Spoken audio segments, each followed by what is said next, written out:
कि हमें बड़ा दिल करके बहुजन एकता बनानी है। यह समझना पड़ेगा कि अपने घरों में क्रॉस करना पड़ेगा कनेक्शन। घर के सामने घुसे और पहली तस्वीर देखते हुए क्लियर हो गया कर्पूरी ठाकुर अच्छा नाई समाज का घर होगा। ये चेंज करना पड़ेगा। अगर अपने अपने घरों में अपनी अपनी जाति का महापुरुष रखे हो तो इस कार्यक्रमों में आने से कोई फायदा नहीं होगा। बदल दो, 5-6 महापुरुष टांग लो। और अपनी जिस कार से इस तरह के बहुजन शादियों में जा रहे हो, मुझे कोई दिक्कत नहीं। बहुजन एकता के कार्यक्रमों में अगर जा रहे हो और तुम्हारी गाड़ी में 5 सीट में 5 तुम्हारी जाति के बैठे हैं तो तुम बहुजन एकता के दुश्मन हो। कोई इसमें मुझे दो राय नहीं है।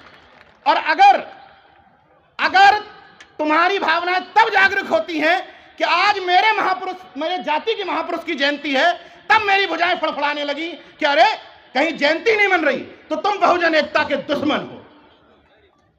समय के साथ बदलना पड़ेगा। जो पहले फेज का जागरूक है, पहले फेज का, मान लिया कि जाति के नाम पे तुम जागरूक हुए हो, लेकिन कब तक? 1 साल छूट दे दी, जाति के नाम पे जागरूक रहो। 2 साल छूट दे दी, 3 साल छूट दे दी। अरे जो 20-25 साल से अंबेडकर बाद, नमो बुद्धाय, जगदेव बाबू और रामस्वरूप वर्मा की बात कर रहे, तुम तो बदल जाओ। तब तो 1 साल वाले को बताओगे कि तुम चेंज हो जाओ। बहुजन एकता हम चाहते हैं, तो जो चाहते हैं उनके लिए बता रहा हूं ये फॉर्मूला, कि अगर बहुजन एकता हम चाहते हैं तो हमें इन मंचों पर शिवदयाल चौरसिया को भी याद करना पड़ेगा। हमें इन मंचों पर संतराम बीए प्रजापति को भी याद करना पड़ेगा। हमें इन मंचों पर कर्पूरी ठाकुर को भी याद करना पड़ेगा। और अगर बाबा साहब को इसलिए याद कर रहे हैं कि उन्होंने 22 प्रतिज्ञाएं दिलवाई थी, तो सम्राट अशोक का कोई योगदान नहीं था क्या? क्यों हमारे नारों में सम्राट अशोक नहीं आते हैं? इस बात को बड़े दिल करके सोचिएगा। जिस तरीके से किसी भी जाति का व्यक्ति मंच में तलाशता है चुनाव के समय कि हमारी जाति का नेता कहां बैठा है, टॉर्च लगा के ढूंढता है, उसी तरह आपके नारों में बहुजन समाज तलाशता है कि हमारी हिस्सेदारी नारों में है या नहीं। अफसोस कि नहीं है। उस हिस्सेदारी को अपने नारों में लाना पड़ेगा। यह बताना पड़ेगा कि पेरियार ललई बौद्ध बने थे और हमारे पूर्वज थे। यह बताना पड़ेगा। यह बताना पड़ेगा कि यह मेरठ महाराज सिंह भारती की धरती है, जो यहां से सांसद भी रहे, एमएलसी भी रहे और अर्जक संघ के संस्थापकों में से एक थे। यह बताना पड़ेगा कि महाराज सिंह भारती जाट समाज से आने वाले वो सांसद थे जिन्होंने सदन में आज तक किसी सांसद ने नहीं बोला है। यह बड़ा दिल करके बताना पड़ेगा।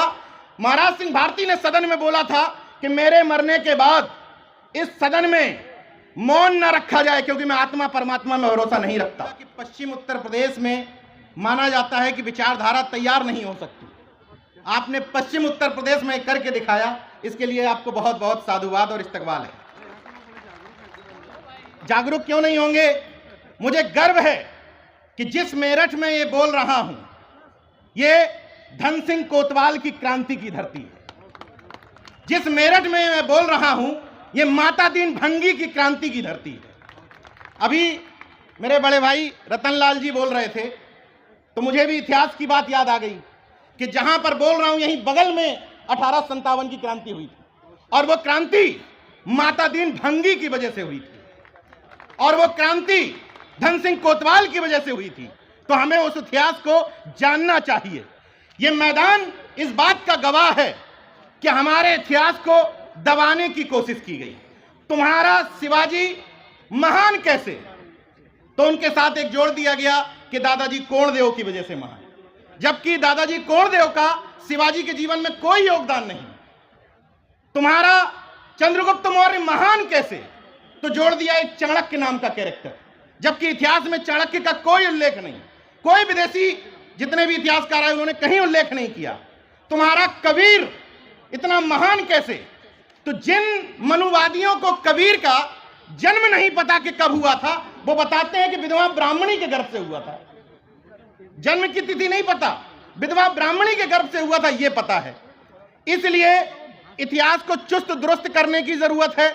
और साथ ही साथ ये मेरठ वो धरती है जहां कभी सर छोटू राम की विचारधारा की वजह से चौधरी चरण सिंह और भारतीय किसान यूनियन के लोगों ने कभी नफरतवादी राजनीति को, इशारों में समझिएगा, नफरतवादी एजेंडे को यहां पनपने नहीं दिया था। लेकिन नफरतवादियों ने एक झूठा बहुजनों के बीच में दंगा करवा करके उस यूनिटी को छीनने की कोशिश की। किसान आंदोलन में काफी हद तक वो दूरियां कम हुई हैं। यहां से शपथ लेकर के जाइए कि उन नफरत भारतीयों को पश्चिम उत्तर प्रदेश से उखाड़ फेंकेंगे। इतना तो कम से कम कर सकते हैं। यह बात बिल्कुल सही है कि हम लोग इन मंचों से यह नहीं तय कर सकते कि किसकी सरकार बनेगी, किसकी नहीं बनेगी, लेकिन इन मंचों से यह तो तय कर सकते हैं कि हमारे मुद्दों के आधार पर बनेगी, हमारी विचारधारा के आधार पर बनेगी। हम पार्टियां तय नहीं करते, लेकिन यह तो तय कर सकते हैं कि संसद में जाने वाला व्यक्ति अंबेडकरवादी होगा, संसद में पहुंचने वाला व्यक्ति संविधानवादी होगा। यह तो तय किया जा सकता है। अब छोटे छोटे अनुरोध कर लेता हूं क्योंकि समय बहुत कम है। छोटे छोटे अनुरोधों के साथ बात खत्म करूंगा। कोई बात नहीं करूंगा ये परिवर्तन वो परिवर्तन, यहां क्रांति कर दो। छोटे छोटे अनुरोध करता हूं आप बहुजन समाज के लोगों से। बहुजन यूनिटी एक विषय है। ये जितने भी कार्यक्रम हो रहे हैं, मुझे इनके पीछे पृष्ठभूमि में वजह लगती है बहुजन एकता। तो मैं इसी बहुजन एकता पर बात करूंगा कि आएगी कैसे। अगर इन मंचों से इस बात को इस तौर पे समझिएगा कि एक बहुजन बोल रहा है, अगर किसी और दिशा में ले गए तो फिर आप आलोचना करते रहेंगे। अगर बहुजन एकता हम चाहते हैं तो, जो चाहते हैं उनके लिए बता रहा हूं ये फॉर्मूला, कि अगर बहुजन एकता हम चाहते हैं तो हमें इन मंचों पर शिवदयाल चौरसिया को भी याद करना पड़ेगा, हमें इन मंचों पर संतराम बीए प्रजापति को भी याद करना पड़ेगा, हमें इन मंचों पर कर्पूरी ठाकुर को भी याद करना पड़ेगा। और अगर बाबा साहब को इसलिए याद कर रहे हैं कि उन्होंने 22 प्रतिज्ञाएं दिलवाई थी, तो सम्राट अशोक का कोई योगदान नहीं था क्या? क्यों हमारे नारों में सम्राट अशोक नहीं आते हैं? इस बात को बड़े दिल करके सोचिएगा। जिस तरीके से किसी भी जाति का व्यक्ति मंच में तलाशता है चुनाव के समय कि हमारी जाति का नेता कहां बैठा है, टॉर्च लगा के ढूंढता है, उसी तरह आपके नारों में बहुजन समाज तलाशता है कि हमारी हिस्सेदारी नारों में है या नहीं। अफसोस कि नहीं है। उस हिस्सेदारी को अपने नारों में लाना पड़ेगा। यह बताना पड़ेगा कि पेरियार ललई बौद्ध बने थे और हमारे पूर्वज थे। यह बताना पड़ेगा। यह बताना पड़ेगा कि यह मेरठ महाराज सिंह भारती की धरती है, जो यहां से सांसद भी रहे, एमएलसी भी रहे और अर्जक संघ के संस्थापकों में से एक थे। यह बताना पड़ेगा कि महाराज सिंह भारती जाट समाज से आने वाले वो सांसद थे जिन्होंने सदन में आज तक किसी सांसद ने नहीं बोला है। यह बड़ा दिल करके बताना पड़ेगा। महाराज सिंह भारती ने सदन में बोला था कि मेरे मरने के बाद इस सदन में मौन न रखा जाए, क्योंकि मैं आत्मा परमात्मा में भरोसा नहीं रखता। महाराज सिंह भारती ने अपने उनके यहां जो इस समय उनके नाती हैं, मेरे मित्र हैं मनीष भारती जी, वो कह के गए थे अपनी वसीयत में कि ना मुझे मेरे अस्थि कलशों को कहीं किया जाए, और हां एक बात और कह गए थे कि मेरे नाम के आगे स्वर्गीय ना लगाया जाए। ये जो डुअल माइंडसेट एजेंडा है ना, कि बुद्ध भी रखे रहेंगे सजाने के लिए कि हम बौद्धिस्ट हो गए हैं और बगल में देवी देवता भी चलते रहेंगे, तो ये जो पॉपुलर पॉलिटिक्स वाला एजेंडा है इसको खत्म कर दीजिए। मैं उनसे कहने नहीं जा रहा जो पाखंडी हैं, उनसे मुझे कोई दिक्कत नहीं है, लेकिन जो ये कह रहे हैं कि हम पाखंडी नहीं हैं, वो तो कम से कम हाथों से आइडेंटिटी कार्ड काट दो। जो कह रहे हैं कि हम नहीं हैं, मैं किसी के खिलाफ नहीं बोल रहा हूं, तुम खुद कहने आए हो कि हम बहुजन हैं। अगर बहुजन हो, अगर बाबा साहब के अनुयायी हो, अगर सम्राट अशोक के अनुयायी हो, तो गले से और हाथों से आइडेंटिटी कार्ड खत्म कर दो। इतना तो किया जा सकता है। और बहुजन एजेंडे के तहत जब मंच से भाषण देने आओ, तो तुम्हारे भाषण के 10 मिनट में कोई ये ना समझ पाए कि किस जाति का है। सबसे महत्वपूर्ण बात बता रहा हूं, होता यह है कि अगर मैं मंच से 10 मिनट में 5 बार संत गाड़ेगे का नाम ले रहा हूं, तो क्लियर हो जाता है कि ये है। ये नहीं होने देना है। और 35 मिनट में 30 मिनट बाबा साहब को रटोगे, बहुजन यूनिटी नहीं आएगी। 35 मिनट में 30 मिनट इन सबको बताना पड़ेगा, सबको, क्योंकि इस देश को बनाने में, इस समाज को बनाने में सबका योगदान है। समझो भैया, कब समझोगे ये बात कि हमें बड़ा दिल करके बहुजन एकता बनानी है। यह समझना पड़ेगा कि अपने घरों में क्रॉस करना पड़ेगा कनेक्शन। घर के सामने घुसे और पहली तस्वीर देखते हुए क्लियर हो गया कर्पूरी ठाकुर अच्छा नाई समाज का घर होगा। ये चेंज करना पड़ेगा। अगर अपने अपने घरों में अपनी अपनी जाति का महापुरुष रखे हो तो इस कार्यक्रमों में आने से कोई फायदा नहीं होगा। बदल दो, 5-6 महापुरुष टांग लो। और अपनी जिस कार से इस तरह के बहुजन शादियों में जा रहे हो, मुझे कोई दिक्कत नहीं। बहुजन एकता के कार्यक्रमों में अगर जा रहे हो और तुम्हारी गाड़ी में 5 सीट में 5 तुम्हारी जाति के बैठे हैं तो तुम बहुजन एकता के दुश्मन हो। कोई इसमें मुझे दो राय नहीं है। और अगर तुम्हारी भावनाएं तब जागरूक होती हैं कि आज मेरे महापुरुष, मेरे जाति के महापुरुष की जयंती है, तब मेरी भुजाएं फड़फड़ाने लगी कि अरे कहीं जयंती नहीं मन रही तो तुम बहुजन एकता के दुश्मन हो। समय के साथ बदलना पड़ेगा। जो पहले फेज का जागरूक है, पहले फेज का, मान लिया कि जाति के नाम पे तुम जागरूक हुए हो, लेकिन कब तक? 1 साल छूट दे दी, जाति के नाम पे जागरूक रहो। 2 साल छूट दे दी, 3 साल छूट दे दी। अरे जो 20-25 साल से अंबेडकर बाद, नमो बुद्धाय, जगदेव बाबू और रामस्वरूप वर्मा की बात कर रहे, तुम तो बदल जाओ। तब तो 1 साल वाले को बताओगे कि तुम चेंज हो जाओ।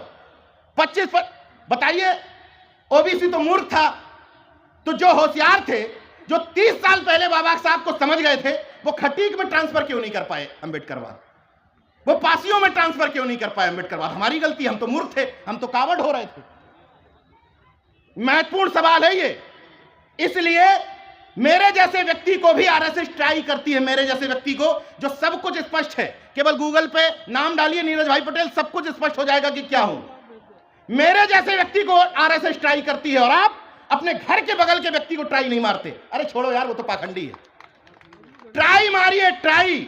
जितने भी आपके आस पड़ोस लोग रह रहे हैं, बिना ये सोचे हुए कि फलाना तो ये है, ट्राई मारिए। मैं चुनौती दे रहा हूं कि जिन समाजों को आप पाखंडी कहते हैं, उन्हीं समाजों से मैं हजारों अंबेडकरवादी तैयार कर सकता हूं। मेरा चैलेंज है ये। और ये कार्यक्रम इस बात का गवाह है। इस सूखी धरती पर ये क्रांति की धरती हुआ करती थी, लेकिन अब ये कहा जाने लगा था कि पश्चिम उत्तर प्रदेश में लोगों के पेट भरे हुए हैं, जमीनें काफी ठीक ठाक हैं, दिल्ली से सटा हुआ है, तो यहां के लोग बहुजन मूवमेंट नहीं समझते।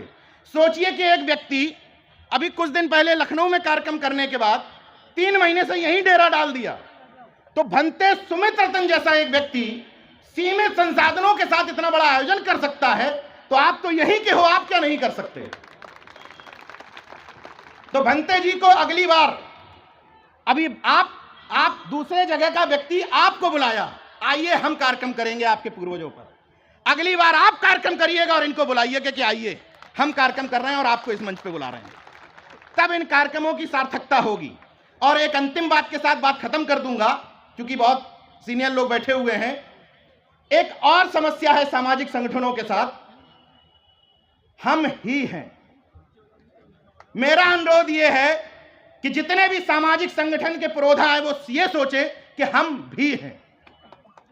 बहुत सारे लोग देश में अच्छा काम कर रहे हैं, बहुत सारे लोग, बहुत लोग मंच पर अच्छे वक्ता हैं, बहुत सारे लोगों के पास अपनी अपनी फिलॉसफी है। उस फिलॉसफी में हम भी एक हैं। कोई मृत्यु भोज पे काम कर रहा है, ओके, वेरी गुड।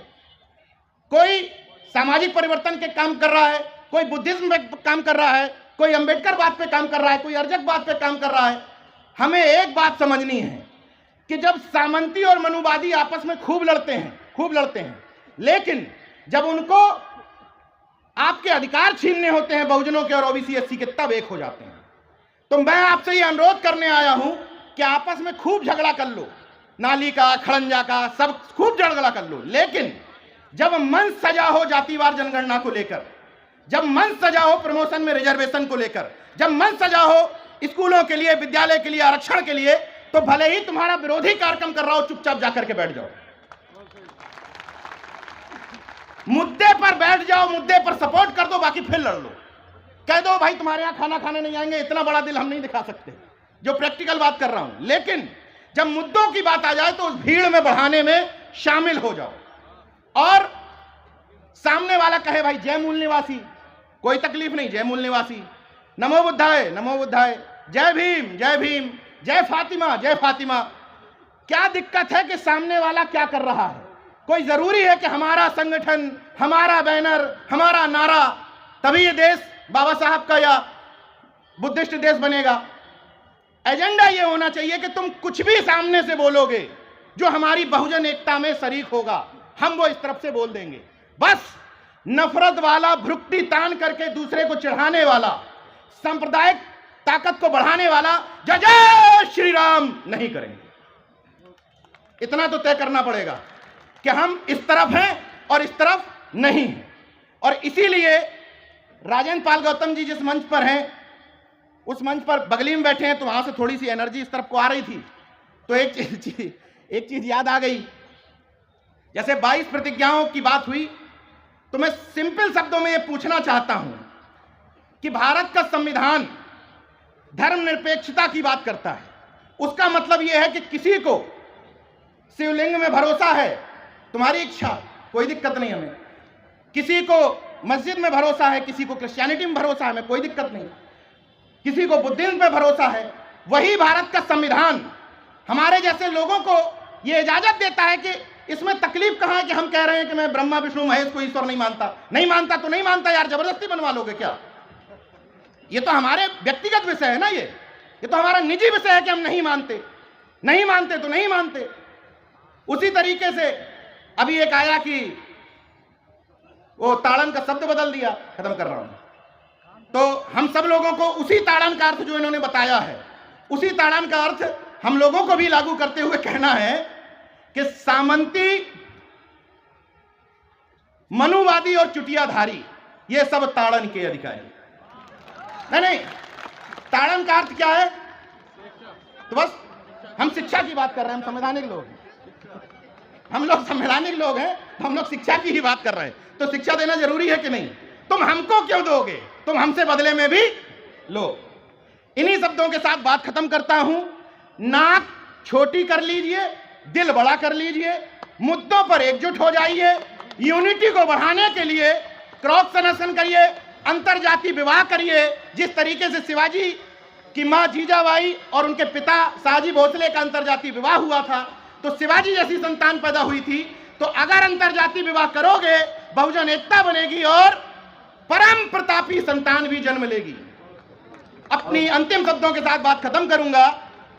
बंते जी के शब्द चुराते हुए उनके मुंह से बोल देता, अपने मुंह से बोल रहा हूं उनके शब्द, कि अभी तो परिंदे शुमार करना है, फिर हम बताएंगे कि किस किस पे वार करना है। अभी तो परिंदे शुमार करना है, फिर हम बताएंगे कि किस किस पे वार करना है। बड़ा गुरूर है सामंतियों तुझे, मगर हम बुद्धिवादियों को भी जिद है कि दरिया को पार करना है। जय विज्ञान, जय संविधान, नमो बुद्धाय, जय भीम, जय अर्जक, इनकलाब जिंदाबाद, उल गुलाम जिंदाबाद। धन्यवाद। इसके बाद शशि